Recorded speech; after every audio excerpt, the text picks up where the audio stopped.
Hi, I'm Rebecca Tickell. And I'm Josh Tickell. And we are the directors, producers, and writers of Kiss the Ground and Common Ground. We just wanted to take a moment to thank everyone involved in Earth Science Week and the American Geosciences Institute, as well as all of the partners who are making this incredible webinar and this incredible week possible. We made Common Ground because we wanted people to start talking about the incredible power that soil has to sequester carbon, to stabilize the environment, to grow nutrient-dense food, all of the benefits that come along with regeneration and regenerative agriculture. So thank you so much for including Common Ground in your classroom and for having this conversation. And Common Ground is not the end of the story. There's a new movie coming called Groundswell. We just traveled to 7 countries in 7 weeks to show the global movement toward regeneration, so the story will continue. Enjoy Common Ground in your classrooms. Together, we can make a difference. Hello, everyone, and I am Fran Sterling. I'm so delighted to be here today as part of the team for the acclaimed documentary film project Common Ground. We want to start by thanking American Geoscience Institute and everyone who is part of Earth Science Week for this opportunity to be part of this ongoing programming. What an amazing week of learning we've all had, and we can't thank you enough for including the team from Common Ground this year. My role on the team is to develop curriculum to accompany Common Ground, along with help facilitate opportunities just like what we're doing today to support educators in using the documentary in their classrooms to understand soil health, regenerative agriculture, its role in supplying healthy, nutrient-rich food, current policies in place that are barriers to these solutions, and how we can all have a role to play to take care of the only planet we have to call home. I'm joined today by my colleague, Kristen Cooney, who leads up the impact team at Rocco Films and who has been instrumental in getting these films into community screenings in classrooms around the world. And hopefully you have all had the opportunity to watch our educational version of Common Ground earlier this week. If not, don't worry. It will remain available and free for you and your students for whenever you want it. And today, what we really want to do is help set the stage for your viewing and how you can incorporate this film into your classrooms. So let's dig in. So today we are joined by 3 really special guests. And we are just so honored and delighted to have them here. I'm going to let each of them introduce themselves. Gabe Brown, thank you so much for being here. And let's start with you. Maybe if you could just offer, I think people probably know a little bit about you, but offer a short introduction, and we'll start from there. So Gabe, please. No, thank you. It's a pleasure to be with you. Gabe Brown. I tell people I'm a rancher. That's what I am. That's all I've ever wanted to do. But the regenerative path has led me down one where now I spend the majority of my time traveling around the world trying to teach others as to these time-tested ecological principles that can lead to regeneration. Great. Thank you, Gabe. And where are you calling in from today? I'm at my home in Bismarck, North Dakota. Yeah. Is it hot today? Not too bad. No, it's a beautiful day in the 70s. Oh, good, great. Thank you. And Karen, would you like to introduce yourself next? Yes. Hi, I'm Karen Rodriguez. I'm the CEO of Kiss the Ground. It's a nonprofit that advocates for soil restoration and regenerative agriculture. We aim to awaken people to the possibilities of regeneration, which address our water, climate, and health crises. And we've been around for 12 years now, in the very beginning of of what is that a megaphone was given to the amazing work farmers have been doing for so long, indigenous cultures have been doing for so long. We just kind of put a little microphone to it and said, here you go, let's tell everybody about this. And so that's what we do. Great, thank you. And where are you calling in from? I'm calling in from Guatemala. I'm spending some time here now. Wonderful. Lake Atitlan. Wonderful. Great. Thank you so much for joining us. And Myranda. Hi, how are you? I'm so excited to be here, Gabe. I feel like a little bit of a fangirl over here. So it's wonderful to share space and as well with all of you. So my name is Myranda Dominguez, and I'm an educator first and foremost. And then I would say I'm a land steward. I'm an environmentalist, and I'm really just focused on trying to help young people as well as adults to understand the challenges of the food system and the challenges of trying to be an environmental steward in today's world, and how can we bring joy and love into that space, and how can we use that to kind of transform it to be something that is regenerative and sustainable. Wonderful.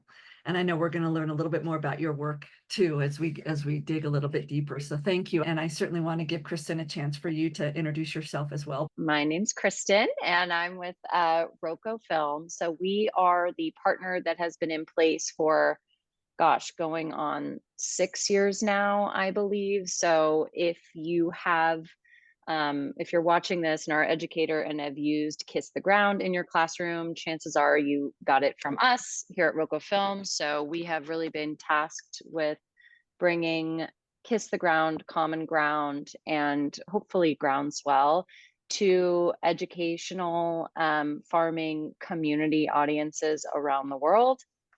And are grateful to have now brought Fran on to help with really developing those tools that will allow for a deeper, broader engagement of the films within educational spaces.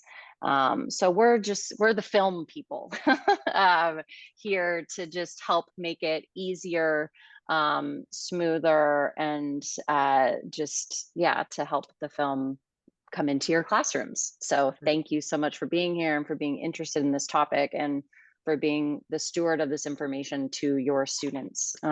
That's really why we're all here. Yeah. Thank Great, you, Fran. thank you. Thank you, Kristen. So we know you've spent this whole week looking at different aspects from the Earth Science Week, and we are the Soil Day. Our focus for the webinar is on healthy soil. And so we really want to talk about that. We want to provide information for you as classroom teachers and also as community leaders doing this regenerative work in your communities. So we see this webinar as something that it's a tool along with the film and the curriculum. So this webinar will be both on the Earth Science Week website as well as on the Common Ground film website in perpetuity. So you can always come back, refer to that. We'll have information at the end of the webinar, who to contact. I know Gabe has some information about courses. Karen has some information about courses, and certainly we'll have some information about the curriculum and how to access the educational version of Common Ground Kiss the Ground as well. So just stay tuned through the whole webinar and we'll get to all the information that you want. So, Gabe, let's start. We are, we've had a hot summer. We're now in the fall, but we want to know, like, how's your growing season been this year? What have you noticed? What kinds of conversations are you having with your fellow farmer colleagues? Just give us a glimpse of reality on the farm. Yeah, well, thanks for asking that. Here personally on our own farm here in North Dakota, it's been a good year. We've had slightly above normal precipitation, but as I travel around the world, it really varies from farm to farm, location to location. But the message I try to get out to all farmers and land stewards is that the resiliency of the land that they steward is directly dependent on their management, or as I like to call it, their stewardship of that land. And so one of the beautiful things about using these regenerative principles to drive the ecosystem processes is that as you quote unquote build soil health and advance the health of your soil ecosystem, you're going to be much more resilient to these wide swings in temperature and moisture. And so as a land steward, that should be at the forefront of all of our thoughts and conversations. Yeah. If you were to define stewardship, how would you define that? Yeah, and the definition that I like to use is farming and ranching in synchrony with nature to repair, rebuild, and revitalize and restore ecosystem function, beginning with all life in the soil and moving to all life above the soil, because that's all encompassing. We have to start with the life in the soil because it's the microbes and biology within the soil that, along with the plants, build those aggregates that allow the biology to continue to drive the water cycle, the nutrient cycle, and biodiversity. So we have to start with life in the soil first and then move to all life above the soil. Plant, animal, insect, and human. Yeah, that's a really beautiful connective definition, and I think something that people can really find meaning in. You know, Karen, Myranda, what is your idea of stewardship? You both sort of brought that into your introductions, that's an important value to you. So here, you know, Gabe is working on the land, you're working in the nonprofit sector. Karen and Myranda, you're working in classrooms. So how do you talk to students? How do you talk to community groups about stewardship? I can go. Yeah, I think for my personal journey in regeneration, it really is started with the seed of we are nature. There is no separation between our being and what nature. I can look at a pregnant woman and I could stare at her and I could go, oh, she's doing what the tree does or what the flower does. Like it's literally the same design. So there's no separation. And so to me, stewardship is the participation. It's participating in the natural flow and design of an ecosystem, that we are part of each ecosystem that we are in, the context that we're in, and are finding our place in that, finding our tending to the essence of life, tending to the essence and the source of life. So to me, that is like, if there's a plant in front of me, how do I interact with it to tend to its essence and care for it? If it's a baby, how do I tend to its essence? If it's a friend, how do I care? How do I tend to its essence? So it is, stewardship to me is that collaborative, participatory, energetically infused, connected essence that we are actually made of. Thank you. Thank you. Yeah.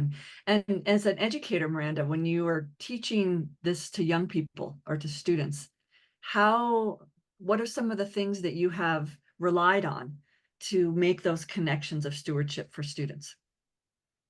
Yeah, definitely. I love what Karen said. And I feel like that is what I try to teach to kids, is that they are a part of this, like they are nature. And so what are they going to do with that understanding?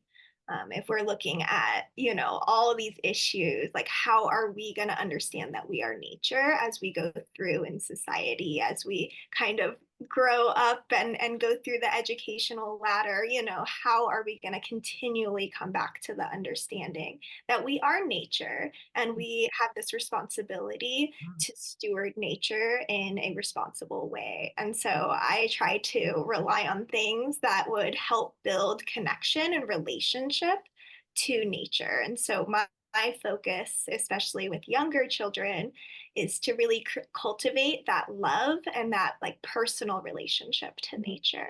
I really see it as nobody wants to, it can be really overwhelming and very anxiety producing to learn about the world and climate and everything that's going on, especially for young people. It creates a lot of anxiety.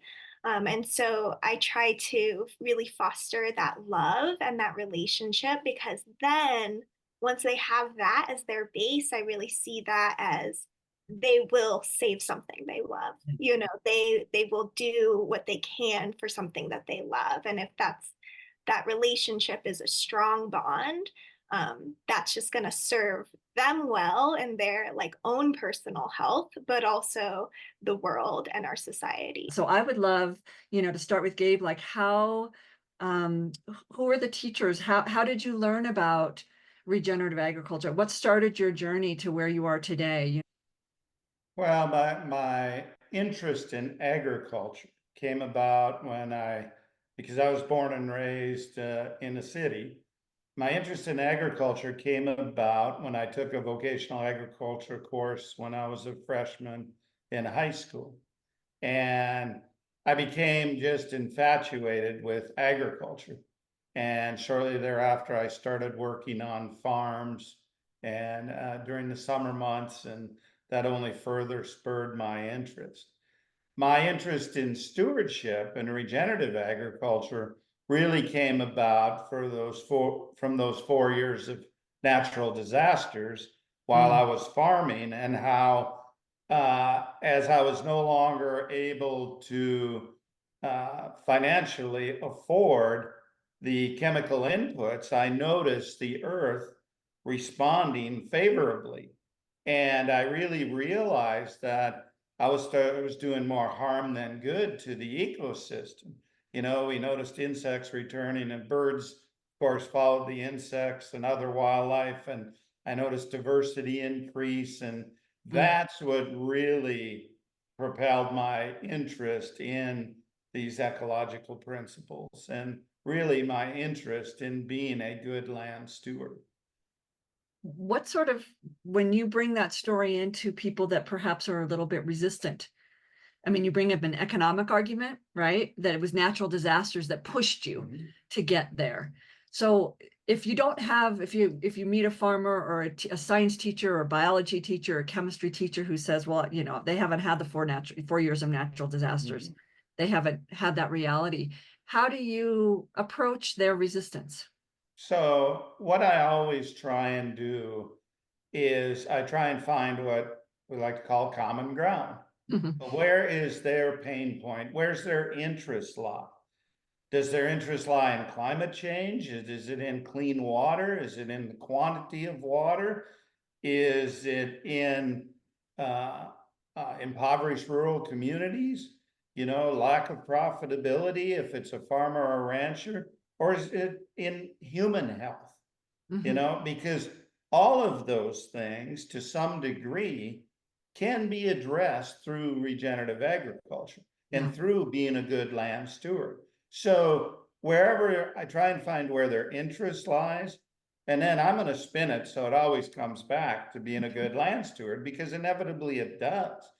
All of those things to some degree can be addressed by taking good care of our resources. If you, and this is a question for all of you, but I'll start with Gabe. If you were in a classroom right now, if you were your ag teacher, or you were a biology teacher or science teacher, how would you start teaching this? Where would you begin? Without a doubt, I would start with the 4 ecosystem processes: the energy cycle, the water cycle, the mineral cycle, biodiversity. And I would explain that. I mean, we all learned in school about photosynthesis, the natural energy cycle, and start teaching the students that that's where the majority of nutrients come from that a plant needs for growth. And the importance of the biodiversity to have as much leaf area as can be to capture as much solar energy, and that then feeds life below ground and builds soil aggregates. So you tie it all together. And you know, I have the good fortune, I travel extensively all over the world, and these 4 ecosystem processes take place everywhere in the world where there's land-based agriculture, and so our land stewardship. So it's very easy to tie that in to any location, anywhere in the world, any ecosystem, and you can tie it into the context of those you're teaching, whether you're teaching people in Guatemala or Colorado or California or the UK, it doesn't matter, it's the same. That's great. I think that educators can relate to that, and they can probably immediately see where those 4 systems that you talk about fit into their standards, or to where they can, you know, do a lab or can take, you know, their kids out into the land themselves. So I gave you a minute to think about perhaps a question, and whoever would like to start, I would love to hear what kinds of questions you'd like to ask each other. So who wants? I'm gonna ask 2 if that's okay. Please. The first one is because I've been really, really lucky enough to learn from Gabe for a long time now. And be around him and his work, and his work helps my work, and my work helps his work, and it's just been a very awesome relationship. But I think the one question I've never asked you, I've seen you a few times and just never asked you, but I'd love to hear is what you love about soil. It's the basis for all life. And some might say, well, it's not the basis for life in the oceans, but they're interconnected. And I really love what you said, that you'd start teaching with a lesson on interconnectedness. But to me, when you understand that the nutrient density of the food that we produce is directly dependent on the diversity of microbes within that soil ecosystem, you really do begin to realize that that's the basis for life. And it Yeah. being the basis for life, it's the basis for all our health. We're involved in some really groundbreaking research right now where a team of scientists is looking at food that is grown in and on healthy soils, whether it be fruits, vegetables, grains, proteins, and comparing that to food that's grown right next to it on soil that's not as healthy. The difference is just mind-blowing. And so that, to me, I really think we need to get back to the point where our indigenous peoples were, that food is the basis for health. And food needs to be consumed as preventative medicine. And I really believe that 98% of the people on this planet have not tasted truly nutrient-dense food. And once they do and realize that they can drive their health based on what they consume, that's when I think we'll really start to see wholesale change in our ecosystems and in the way we farm and ranch. Great question. Never been asked that. Amazing. Thank you. My second question, I'm going to ask from the lens of what Fran mentioned, that teachers are looking at this and kind of want to hear what they can dig into. You participated this year with our Regenerate America campaign, speaking at the hearing for regenerative agriculture. I just want to hear your point of view today, after doing this work for as long as you've been doing it.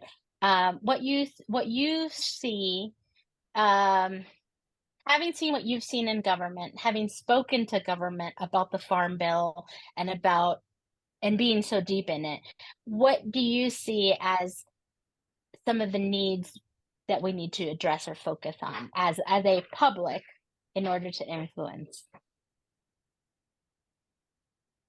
So I really believe that as a human being, we can agree on 85+% of the issues. What frustrates me about government, and I've worked with governments in a number of different countries, educating them as to these regenerative principles, and they all want the same thing, but it's so polarizing right now that they can't set aside their differences and work on the common good. I like to call it, let's find common ground for common good. And I really think it's petty. And I think we need to just come together as humans, because we all want nutrient-dense food. We all want health in our communities. We want what's best for our families, our children, our grandchildren. We all want clean air, clean water. Why we can't set aside petty politics and come together is beyond me. Great questions. Thank you, Karen. Myranda, do you have a question? Or Gabe, do you have a question for Karen and Myranda? I have a question. So kind of going off of that divide that's going on. I just spent the last week in the San Luis Valley learning from farmers, but it was primarily big farm. And it's really fascinating for me. It's a side of agriculture I haven't gotten very much experience in. So I was just really fascinated the whole time at how different the conversations were than the spaces that I've been in, which are much more regenerative and small scale and organic. And so I was wondering, like, do you have any messages for urban youth, for what they can learn about agriculture, and why they should be learning about agriculture? And then also kind of flipped, like, do you have any messages for rural youth, and what they might need to know, about agriculture, and what kinds of things that you would hope that they would be thinking about as well? Oh, another good question. I really like that. Been to the San Luis Valley. I know exactly what you're talking about there, and it's similar to what I see and realize in where I'm at in my life now.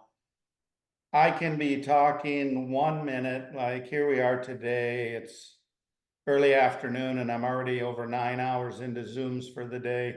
I can be talking one moment to a group of gardeners from an inner city, and the next moment I might be talking to large scale farmers, or I might be talking to a CEO of a large company, and you have to take them where they're at. So by that, I mean, when I talk to farmers in the Midwest, I'm not going to talk about climate change because they will shut you off.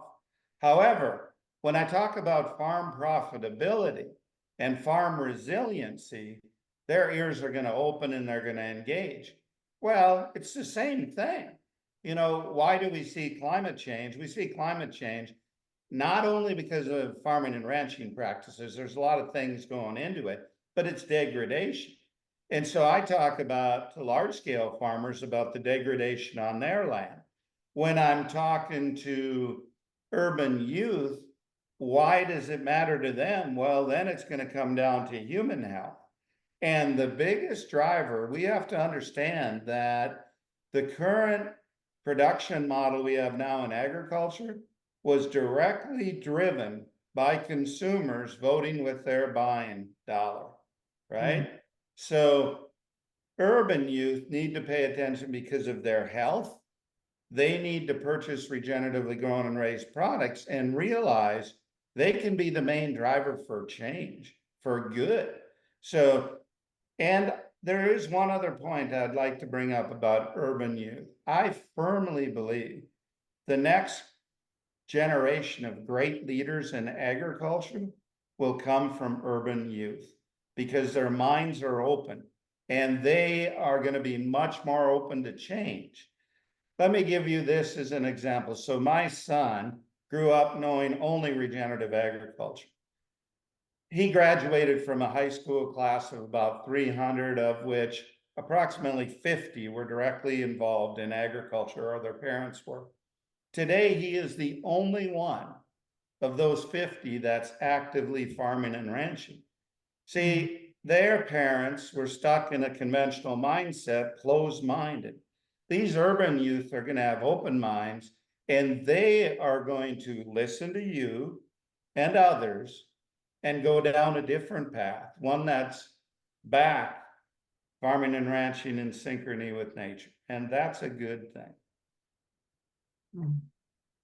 Thank you. Thank you. And I think that really brings us sort of full circle to this, you know, our day is, or the webinar title is Common Ground, Healing Our Soil, Feeding the Future. That's what the Earth Science Week saw is so important about Common Ground and Kiss the Ground. How do we heal our soil? And so what, if you could, you know, wave your magic wand or have your 8-ball to give a prediction, what's the one thing that you would do right now to heal the soil? Educate. Hands down. Land stewards, farmers, ranchers, gardeners cannot implement what they do not know. And unfortunately, you know, I learned about photosynthesis back in grade school and then junior high, but no one made the connection. You know, I have 2 college degrees in agriculture. My son has 3 college degrees in agriculture. Nowhere did they talk to us about the 4 ecosystem processes. Nowhere did they talk to us about how the 6 principles drive those processes. And I think that's just key. Farmers and ranchers, land stewards cannot implement what they do not know. You know, how do we move forward? It's through education. And that doesn't only mean in our school systems, it means in our communities, it means in our government. We need to educate policymakers as well. Yeah. I would say if I could wave my magic wand, what I would do to heal soil is give everyone humility again. And just remind everyone deeply that it is a miracle that we're standing here and that we get to be here and that we get to do this, and that if we don't participate in it, it goes away for everyone. So yeah, I just love life. And I feel like if people could just remember that and remember to be humble and understand that, like, you know, yes, we heal the soil, but she heals us too. It's not a one-way street. So it doesn't happen. We don't just heal her. Well, it's not like a thing. Like, we're healing her because she's healing us. Yeah. We feed her because she feeds us. Like, it's not just one way. So that would be my way. That would be my magic wand moment. The reciprocity wand. Oh, I would hope that everyone could feel connected to the soil and see that personal connection. My original thought when you first said it was like a layer of compost over everything, you know, because we need to put life back into the soil, but in general, that connection. And so for me, it's really about helping people to see that they are connected to the soil and that the soil matters so much to everything, and that touching soil is good for you. It's good for your health. That's proven. Composting, like, that is fun, and you can be curious, you can experiment, and it connects you to the soil. Tell us a little bit about the courses and things that teachers can be involved with in Kiss the Ground. Yeah, so Kiss the Ground. So Kiss the Ground has a couple of items. There's a resource library where there's a section for children, and we break it down by age. So there's different resources you could use in your classroom. We have a curriculum that we made that's based on a small film we made called The Soil Story. It's a 7-minute video, and it has a curriculum attached to it, which is the very basics. It matches NGSS standards. It goes with the photosynthesis lesson. So it's an addendum to the course. And then we also have a soil quest, which we made with Captain Planet Foundation, which is you could take the kids through a month of a course interactively on the computer. And then we have other little videos, infographics, amazing things you can use. You can just download them and have them. And then secondly, for teachers, we do offer a course called Essentials, Regenerative Agriculture Essentials. And it's a 90-minute course that gives you the very basics of regenerative agriculture. And so we will be launching that course, or at this point, sorry, during this event, we've already launched this course. And so if you're a teacher, there's a discount code available to you for the course. But it's a 90-minute course, and you can do it in your own pace and your own time. And that way it'll help you educate further on what you're educating on and what's taught in these films. Well, what a dynamic panel we just had. Thank you all for joining from the panel. And we have, we're not done yet though. Now we have a really incredible opportunity to share with you a veteran soil educator that I met at the last NSTA, Missy Holzer, into the mix now. So Missy, welcome to the webinar for Earth Science Week. And I'm going to let Missy introduce herself a little bit in a moment, but I wanted to take a moment to give you a bit of a biography of Missy and why we've invited her here today. So we're going to certainly talk about why you love soil and regenerative agriculture teaching in the classroom and soil health, but and of course common ground we'll be talking about as well. But I wanted to make sure that that's okay with you, Missy, if I give a little bit of a background first. Great. Okay. So we have with us Missy Holzer, who has a PhD in science education from Rutgers University.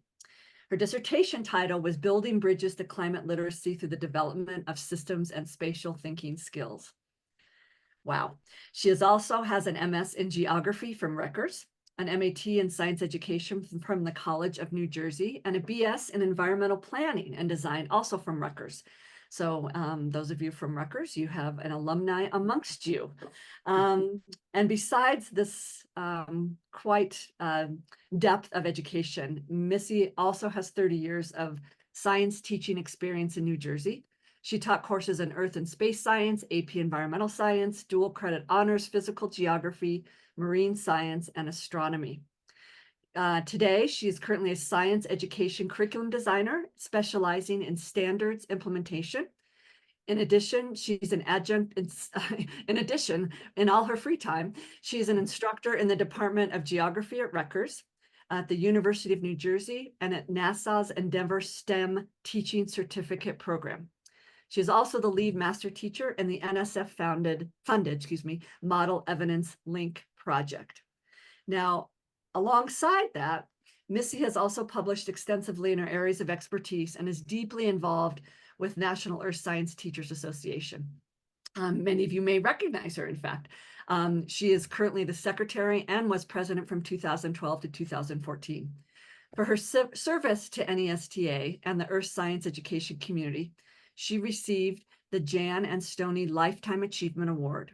She's a certified American Meteorological Society teacher and an active ambassador for HHMI Biointeractive and CLEAN, the acronym for the Climate Literacy and Energy Awareness Network. Some of her other awards include a team award from Sensor, Science Education for New Civic Engagements and Responsibilities, which I cannot wait to learn more about, National Geographic Educator Explorer Exchange recipient, honorary membership for service to the Soil Science Society of America, and the Teacher of the Year at Chatham High School and the New Jersey Earth Science Teachers Association. So, as you can imagine, she classifies herself as an official soil nerd and has passionately served on the K-12 committee of the Soil Science Society of America for more than 15 years. So that is a tip of the iceberg of Missy's academic and professional background. And Missy, we are so thankful that you're able to spend some time with us today. Before I ask you some questions, is there anything else that you want folks to know about Earth Science Week before we get started? Are you familiar with Earth Science Week? I think probably yeah. Yeah. So I was just so excited to promote Earth Science Week, which is an annual event that's been going on for quite some time. If you haven't gotten your toolkit yet from Earth Science Week, make sure you get your order in because it's chock full of wonderful resources. My classroom was peppered with the annual poster that came out every single year. And the materials in the calendar, the activities in the calendar are just fantastic. Each year, the Soil Science Society of America, we have a page in the calendar. So I encourage you to look at those activities that are related to soil science. So please jump in and participate in Earth Science Week. The kids love it. All right, so you are well seasoned in Earth Science Week, and I think we initially, when we connected about that at NSTA, we sort of were about it all. So that's really great. So let's just dive in here. And while this might seem like an easy question for some people, I think it's a great place to start. So, Missy, you classify yourself as a soil nerd, but like, why do you love soil? Like, what is it about soil that is like, just has captured you for so many years? Yeah, I've just been so captivated by it. As a kid, we grew up around soil in that my father did a later in life PhD, and his dissertation was on soil science, a soil science topic. And so our kitchen was his laboratory.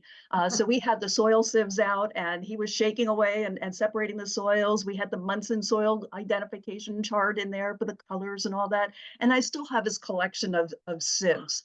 And so I've always been around soils, and I've just had this passion for it. And then I had the opportunity to join in on the Soil Science Society's K-12 committee, and I've just been loving every single minute of it around the folks that are so passionate about it.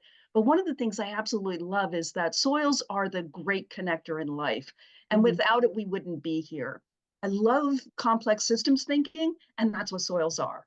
And it gets us to start thinking about those relationships between every single little component of soils, whether we're looking at the chemistry, the mineralogy, the porosity, anything related to soils, we can somehow connect to our lives.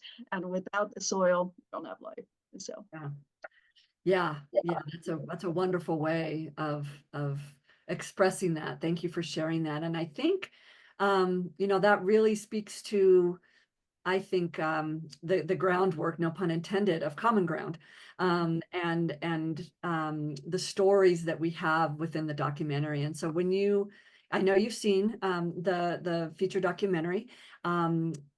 Would you, if you were back at your high school teaching in your classroom, how would you think about using a film like Common Ground in your classroom? How would it enrich and enhance all the systems that you just spoke about? Yeah. So as I mentioned, I love complex systems thinking, and that's where one of the things I like to do with my students is help them develop that type of thinking. And one of the challenges we have in the science education world and in the classroom is that our topics are so compartmentalized and that they're taught in silos, they're taught individually for efficiency purposes. However, that is not life, and it's not the way students are going to feel the science when they get out of the classroom. So I find that the topics that were in the program do a nice job of taking these disparate little siloed topics and marrying them. And what I would do is actually create pause points. Anymore, we just didn't have the luxury of using the whole class period to show a video. You just don't do that. Instead, there are these cogent pieces within numerous videos that are out there that lend themselves to the classroom, and that an educator can actually identify these pause points and actually use them for class discussion, use them as a kickoff for investigation, and use them to unite so many of these disparate topics that are out there. And that's what I do, is I try to use these pause points as talking points, as discussion points for students to start marrying things to their lives. You can imagine using portions of Common Ground to connect in this interdisciplinary way that you say with systems. It certainly has a lot about soil health and soil health and earth science content that you can bring in, and you can align it with different units from AP Environmental to Earth Science to even geography, Indigenous studies, things like that. We really celebrate the interdisciplinary aspect of Common Ground. And it also, it's certainly a big part of Common Ground is promoting regenerative agriculture and helping students and educators understand how to weave in regenerative agriculture into their curriculum. So when you think about teaching or instructing or even professional development with regenerative agriculture, what are the units and courses and sort of markers where you would imagine that topic and even portions of the film being aligned with, specifically not just around soil, but really around regenerative agriculture? Yeah. So as you just mentioned, Fran, an AP Environmental Science course is perfect fit for this. Okay. There's an agricultural unit that has just a little bit of soil science in there, but this is a chance for us to really celebrate that role of soils. And within the regenerative agriculture, I used a problem-based learning approach to teaching that unit, where students were actually adopting a piece of farmland someplace across the country, and they had to farm it. They had to develop a farm plan for this. And thinking about it through the lens of the promise of regenerative agriculture, this is a great place to dovetail those concepts that were built into the program. There were definitely some places within the program where an educator can come up with these columns that do the comparison of conventional agriculture to regenerative agriculture. And those little pieces can be pulled in, but we can also use them to get students to think about the why. What is it why are we doing the no tillage? why do we want to increase the percolation of water throughout the soil? Why do we want to be a little bit more selective about the plants that we grow and having these deep root systems? And so having a problem-based learning approach, marrying these concepts in a regenerative agriculture is a wonderful fit for an AP environmental science course. However, I find that there's also a fit in teaching physical geography. Physical geography tends to be an earth science type course. However, you can't, geography is geography. Geography is everything. And that's what I love about it, is that you can't divorce geography, the physical component of the geography, unless you talk about the human component of it. So you've got this human and the physical working together. And thinking about the regenerative agriculture and the promise of it, that next piece of regenerative agriculture, that we've got these crops that are healthy, that people are now healthy from the growing of these crops, that can be easily dovetailed into a geography course as well as an earth science course. So there's a wonderful fit, whether it's environmental science, geography, AP environmental, it's a wonderful fit across the board. Yeah. What about, I had quite a few chemistry teachers come up in terms, certainly around pesticides and things like that. What do you think about that idea? Yeah. So that's terrific. So, many school districts anymore at the high school level are going to a three course approach, which is biology, chemistry, and physics. And so now we're taking all these earth science topics and building them into these courses. And these courses are actually, they have earth science names for them at the front of them. And so living earth, the chemistry, I believe there's a course out there that has earth science right in the name. There's physics of the universe. And so thinking about a chemistry course, a couple of different pathways for this with regenerative agriculture is the role that regenerative agriculture can play in chilling out our climate issue. And so we think about carbon capture a little bit from these big ideas that are out there and sending it down into the rocks, sending it to the bottom of the ocean floor. However, we kind of miss what's right out in front of us and thinking about the role of plants. And so that can either be a biology course topic or it can be a chemistry course topic if we're teaching about climate science. We get into the biogeochemical cycles. That's a biology class topic. Chemistry and thinking about the weathering of rock material and turning into these different nutrients that are in the soil and how it continue with this biogeochemical cycling. So there is a fit for more than the environmental science, more than physical geography and AP environmental. So thanks for bringing that up. When you think about when you taught regenerative agriculture, what were the challenges that you came across in content or an understanding of students for this? You speak about it, the promise of regenerative agriculture. And, I know in the film, Gabe says, I have a solution, just plant a tree, in terms of that. And that, I know he means that it's not just that simple solution, and Common Ground is a solutions-based story. And we're hoping to, really combine hard science, applied science, and storytelling with a solutions-based approach, a call to action in that sort of way. So were there challenges, or can you think about challenges that you face as an educator in incorporating this kind of content? Is it just too many things are asked of you, or are there ways that you have noodled around in that? Yeah. So, thinking about schools and where schools are located and where students are located, we have a great portion of our population that are suburban, a great portion of our population that are urban. And how is it that we're going to educate students about where their food comes from? The stop place for them is the grocery store. And so the challenge is getting students to think more deeply about the food, where it comes from. And then let's go into that biology course and think about how food is assimilated into their bodies and how their bodies are reacting to the food they eat. And so getting students that are normally everyday students in suburbia or urban settings to think more critically about the origins of their food has been a challenge, but it's also been a welcome challenge. So one that I think teaching using a problem-based approach kind of alleviates the issues. Yeah. And we all love food. So, we all are, or most of us love food, I should say. I should only speak for myself. So, let's bridge a little bit from the science classroom to the storytelling idea. And I think, all too often people think, oh, documentary film or storytellings, it's where, it's a tune out. It's a passive, active, or it's passive, not an active way of learning. And I want to sort of flip that idea, because I think there can be a very active way of engaging in storytelling. And so, do you have any ideas when you think about the role of storytelling in science education?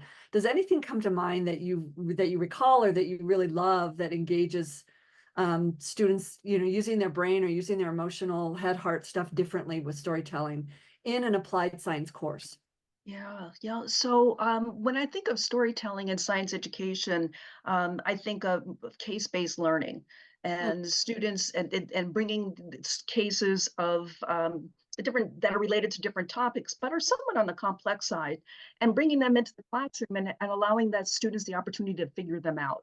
And so many times our students, our classrooms, again, are taught, the topics are taught very discreetly and in the past in a very factual, perspective that this is dogma, this is it.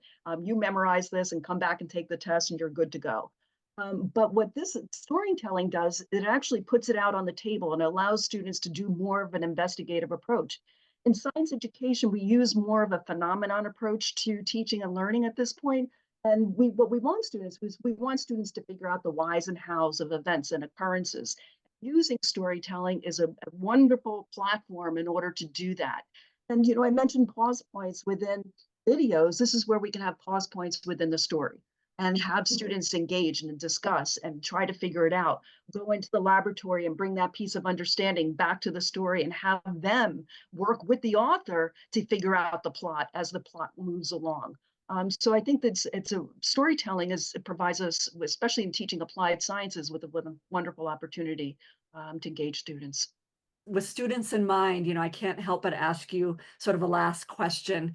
When you think about, I mean, you've had decades of teaching, and you're still teaching, but as I mentioned earlier, Common Ground is a solutions-based approach to looking at our climate crisis, but also looking at what we can do, each of us can do, to help move this movement along. Do you have a story or a student that you can remember, like some amazing story that we can leave everybody with from this webinar, of like what gives you hope from doing your teaching around these topics all these years? Yeah, yeah. So maybe not so much a particular student, but more so with teaching applied courses. And I want to mention that it's that aha that always kept me going from one class period to the next, from one school year to the next, and the students' eyes opening up when they catch on to the whys and hows. But more importantly is when the students actually take action after that aha. And so there's a project that I used with my students where we were doing a watershed study, and students, we were visiting these little streams that were kind of feeding into a bigger river, all within our community. And so students, well, this is a suburban community. So the students' houses were all around these little streams. There was a golf course near one of these streams. And we visited each one of these little streams, and we were taking water samples and looking at macroinvertebrates and all that. And then our last stop in this day, this field investigation day, was in the river where these little streams were emptying. But prior to those little streams emptying into that river, they were going through a wetland. And so it's demonstrated to the students the strength and power of a wetland when they looked at the water samples that came out of the river, were just so much cleaner than the water going into and through the wetland. So that was the aha. The next step for that is that students actually came up with plans for their community members to prevent the effluent coming off of their property from going into the water. And so it was, one of my favorites was Scooping the Poop, kind of little brochures. And the students presented their ideas to the community. So we invited people in from the town elders, we invited in the Environmental Commission, as well as some other stakeholders that were involved.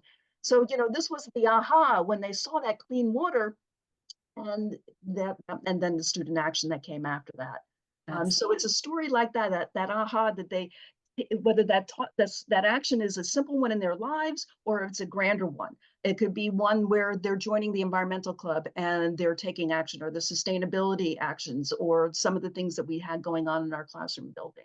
And so those are the things that put smiles on my face. Thank you for that. I was with you. I was with you, you know, getting those water samples. Is there anything that I didn't ask you about that you want to add to this, you know, conversation? We have, you know, many teachers from all over the country here on this webinar, and you know, I know many people know Kiss the Ground. They're getting to know Common Ground. Anything that you'd like to add, just as a final word?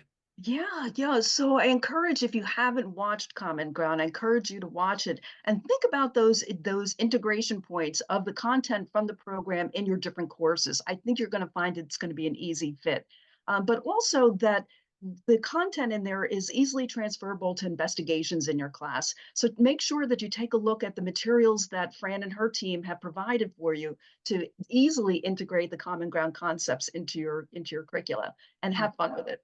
Great. Thanks for that reminder. You took the words right out of my mouth. But no, thank you so much. I think we've had a rich hour together, from the panel, from Gabe.